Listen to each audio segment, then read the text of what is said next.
नमस्कार. दैनिक राज्य लोकतंत्राच्या राजकारणाचे शुद्धीकरण या कार्यक्रमामध्ये मी हरिश्चंद्र देहुगावकर आपणा सर्वांचे मनपूर्वक या ठिकाणी स्वागत करतो. आणि हा कार्यक्रम संपूर्ण महाराष्ट्रामध्ये 2019 पासून सुरू झाला. पुण्यामध्ये सुद्धा या कार्यक्रमाची मतप्रणाली उमेदवारांपर्यंत पोहोचावी. चांगले देशसेवक राज्याच्याच नाही तर देशाच्या कार्यकारिणीवरती संसदेमध्ये निवडून जावे. अगदी तळागाळापासून सरपंचापासून तर पंतप्रधानांपर्यंत चांगले शुद्ध अंतःकरणाचे विचाराचे नेते या राजकारणासाठी पोषक ठरावे, यासाठीचा हा कार्यक्रम अतिशय भरभरून प्रतिसाद महाराष्ट्राने दिल्यानंतर आपल्या सेवेसाठी दैनिक राज्य लोकतंत्र सेवेसाठी आपल्या दारात आलेला आहे. त्यामुळे या कार्यक्रमामध्ये मी स्वागत करतो इच्छुक उमेदवारांचं. नमस्कार सर. नमस्कार सर. राजकारणाचे शुद्धीकरण झालं पाहिजे हा कार्यक्रम आम्ही महाराष्ट्रामध्ये 2019 पासून घेत आहोत. तर आपल्या प्रभागामधून राजकारणाचे शुद्धीकरण या माध्यमातून एक नेता म्हणून, प्रभाग 8चे एक नेते म्हणून आपलं काय मत आहे? काय कशा प्रकारे या प्रभागाच्या नेत्याची अपेक्षा लोकांप्रती असावी आणि एक मतदार म्हणून एक असं समजा की तुम्ही आता इलेक्शनला उभे नाही पण तुम्हाला एक उमेदवाराला मतदान करायचं आहे, तर त्या मतदाराने काय अपेक्षा ठेवून मतदान करावं त्या उमेदवाराला? अर्थातच एकूण समरक प्रश्न म्हणजे तुमचा आयडियल हिरो प्रभाग 8चा कसा असावा याविषयी आपलं काय मत आहे? सर्वप्रथम आपल्या चॅनेलला खूप खूप शुभेच्छा देतो. मी माझी ओळख करून देतो. मी विनोद दादासाहेब रणपिसे. मी संस्थापक अध्यक्ष गोदल सोशल फाउंडेशन, ही माझी गोदल सोशल फाउंडेशन काम करते. तसेच मी सरचिटणीस पुणे शहर जिल्हा काँग्रेस कमिटीचा आहे. आणि आपण जर विचारला मला प्रश्न राजकारणाचे शुद्धीकरण, तर सर्वप्रथम मी आपल्याला एक सांगू इच्छितो की डॉक्टर बाबासाहेब आंबेडकरांनी जो संविधानाचा अधिकार दिला आहे, कारण की हा संविधान म्हणजे प्रत्येक माणसाला आपल्या स्वतःच संविधान मांडण्याचा अधिकार आहे. आणि विधान कुठनं माणूस मांडतो तर राजकारणात येऊन आपल्या समाजाची प्रगती कशी होईल, शिक्षणाची प्रगती कशी होईल. आज खऱ्या अर्थाने प्रभाग क्रमांक 8 औंध बोपडेमध्ये आपण पाहिलं तर शिक्षित राजकारणी असला पाहिजे. डॉक्टर बाबासाहेब आंबेडकर म्हणाले की शिक्षण हे वाघिणीचं दूध आहे आणि जो कोणी प्राशन केलं तर तो गुरगुरल्याशिवाय राहणार नाही. त्यामुळे खऱ्या अर्थाने बोपडी प्रभाग क्रमांक 8 मधला जो कोणी राजकारणी असेल तो सर्वप्रथम हा शिक्षित असला पाहिजे. कारण शिकाल तर टिकाल, आणि जर शिक्षित असला तर त्याला चांगल्या पद्धतीने लोकांची अडचण ही सोडवता येईल. कारण की शिक्षित राजकारणी खऱ्या अर्थाने त्याला पालिकेतले नॉलेज, त्याला सिस्टीमचं नॉलेज शिकला तर त्याला आपल्या प्रभागातील नागरिकांच्या अडचणी कशा सोडवायच्या, कशा अर्ज द्यायचे, कशा चौकीमध्ये जाऊन प्रभागाच्या नागरिकांच्या वतीने भांडायचं, पोलिसांकडनं आपला हक्क बजावून न्याय मिळवून घ्यायचा, किंवा इतर काही गोष्टी असतात बारीक सारीक प्रभागामधल्या, तर ते औंध क्षेत्रीय कार्यालय आपल्या प्रभागात पडतं. तर त्या आयुक्तांकडनं कशा पद्धतीने भांडणं करून, त्यांना ऑनलाईन अर्ज देऊन किंवा तक्रार करून कशा पद्धतीने प्रभागातील आपल्या अडचणी सोडवता येईल. त्यामुळे सर्वात प्रथम सर शिक्षण हा फार महत्वाचा मुद्दा आहे. राजकारणी शिक्षण असला पाहिजे. बाबासाहेबांच्या विचार प्रणालीचा या ठिकाणी उल्लेख केला. बाबासाहेबांनी म्हटलं शिका, संघटित व्हा आणि संघर्ष करा. प्रभाग 8चे एक सर्वा एक नेते म्हणून उद्या जनतेने आपल्याला कौल जर दिला, शिक्षण ही बाब आपण सांगितली, संघटित व्हा आणि संघर्ष करा, या दोन गोष्टी बाबासाहेबांचे विचार आपल्या प्रभागातून आपण कसे रुजवाल एक राजकारणी म्हणून? बघा, थोडंसं एक इतिहास सांगतो रणपिसे कुटुंबाचा. डॉक्टर बाबासाहेब आंबेडकरांची भारतातली पहिली जयंती ही भाऊसाहेब रणपिसेंनी चालू केली, ती म्हणजे चिखलवाडीमधनं. भारतातली पहिली रणपिसे कुटुंबांनी डॉक्टर बाबासाहेब आंबेडकरांची जयंती साजरी केली. माझ्या आजोबाला डॉक्टर बाबासाहेब आंबेडकरांनी हात धरून आपल्या पुणे दगडूशेठ हलवाई गणपती चित्रा समाधान चौक आहे तिकडे स्वतःहून बाबासाहेबांनी दुकानाचा गाळा विकत घेऊन दिला होता. त्यामुळे रक्तातच बाबासाहेब भिनलेले आहेत आमच्या रणपिसे कुटुंबाकडनं. आणि सामाजिक सुलका म्हणजे आज तुम्ही जो प्रश्न विचारताय की शिका, संघटित व्हा आणि संघर्ष करा. माणूस शिकलं तर आज तो चार चौकात उभा राहील आणि समाजात उभा राहील. आणि संघटित तर झालंच पाहिजे. आपल्या ह्या प्रभागामध्ये विविध जाती धर्मातले लोक राहतात. आपल्याला दुजाभाव न करता, भेदभाव न करता सर्वांना एकत्र घेऊन आपण संघटित करून आपल्या प्रश्नांसाठी, लोकांच्या हितासाठी भांडलं पाहिजे. हा त्याच्या पाठीमागचा मूळ हेतू असणार आहे.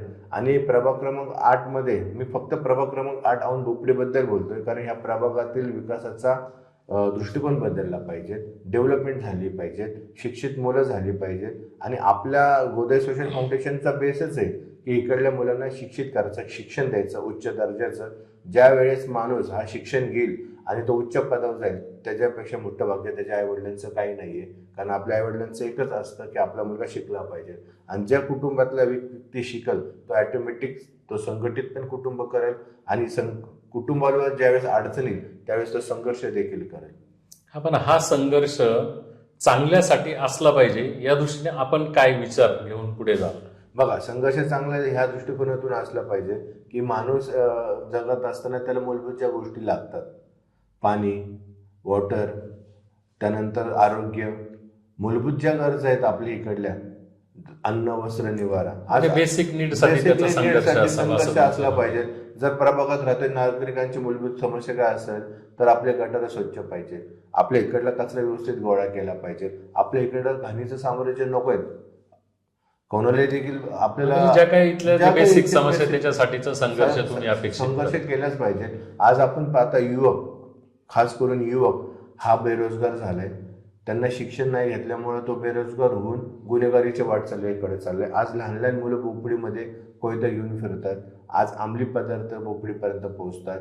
ड्रग्ज, गांजा, चरस खुल्ल्याम बाजारात विकले जातात आणि पोलीस प्रशासनाने कारवाई देखील केली.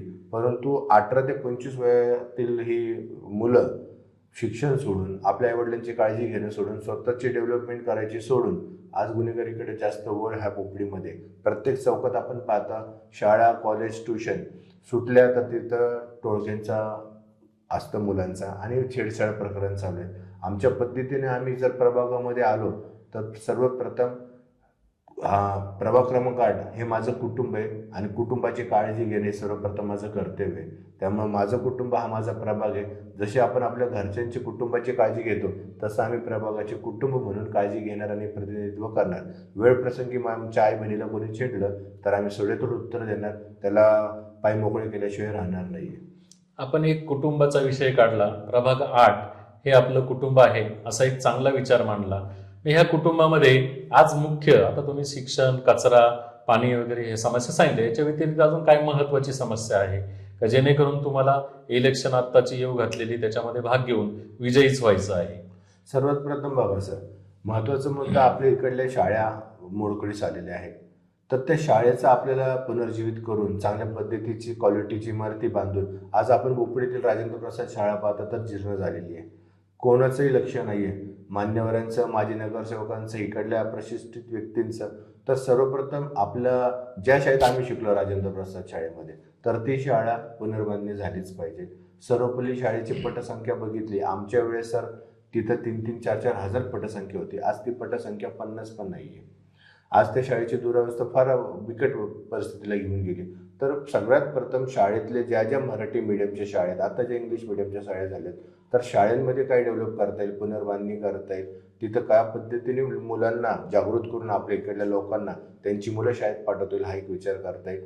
त्यानंतर आपल्याला इथल्या मुलांसाठी रोजगारांचं एक धोरण आम्ही ठेवलेलं आहे. मुलांना रोजगार आपल्याला देता येईल. त्यानंतर घरेलू महिला ह्या जे काम करतात, आता फ्लॅटमध्ये जाऊन घरी भांडी धुणी करतात, तर त्यांना बेसिकली पगार असतो पण त्यांच्या आरोग्याची कोणी काळजी घेत नाही. तर त्या महिलांच्या आरोग्याच्या काळजीची देखील आम्ही योजना केलेली आहे. आपण आता महिलांच्या म्हणजे असंघटित कामाबद्दल बोलला. आता एक धुणी वाटण्याची वगैरे कामं करणं हे काही काम म्हणजे जरी असलं तरी पण चांगल्या प्रकारचं काम आहे. एक संघटन, त्यांचं एक संघटन, त्यांची एक लॉबी, त्यांची एक युनियन उभी राहावी, म्हणून यासाठी आपल्याला काही वेगळा विचार वाटतो का? किंवा फेसबुक बघितलं असेल तुम्ही किंवा इन्स्टा, ट्विटर, व्हॉट्सअप, गेल्या आठवड्यातच दिवाळी होती. दिवाळी निमित्त मी प्रभागातील नागरिकांना दिवाळी भेट खास गिफ्ट म्हणून मी अकुशल संघटित कामगार ह्या पुण्या शहरातील सर्व अकुशल संघटित कामगार यांना मी प्रशासनाला भांडण न करून आपल्या आयुक्त नवल किशोर राम साहेबांशी पत्रव्यवहार करून ज्या ज्या कमिट्या ज्या आहेत त्यांच्याशी पत्रव्यवहार करून पुण्यात शहरातील सर्व अकुशल संघटित कामगारांना मी दिवाळीनिमित्त बोनस जाहीर करून त्यांना बोनस भेट दिला. हा सर्वात मोठाचा मी कार्यक्रम आता दिवाळी गिफ्ट दिलेला आहे. प्रभाग क्रमांक 8-9 मध्ये 450 अकुशल संघटित कामगार काम करतात ते, जेणेकरून त्यांना आज ते काम करतात ते आपले कचरा उचलतात, घाण उचलतात, त्यामुळे प्रभागातील नागरिकांचं आरोग्य स्वच्छ राहतं. पण त्यांचं कोण बघत नाही, त्यांच्याकडे लक्षच देत नाही की जो आपली घाण स्वच्छ करतो त्याचं आयुष्य स्वच्छ आहे का, त्याच्या आयुष्यात काही कमी आहे का. आम्ही त्या लोकांशी भेट करून त्यांचा मी बोनस जवळजवळ 3,200 हा बोनस जेणेकरून आम्ही प्रशासनाकडनं पालिकेकडनं पास करून घेतला. त्याचं परिपत्रक देखील आहे, त्याचेही मी पुरावा आपल्याला देऊ शकतो. असं आक्रमक काम दिवाळी भेट म्हणून मी प्रभागातील नागरिकांना, अकुशल संघटित कामगारांना संघटित करून बोनस जाहीर करून दिला.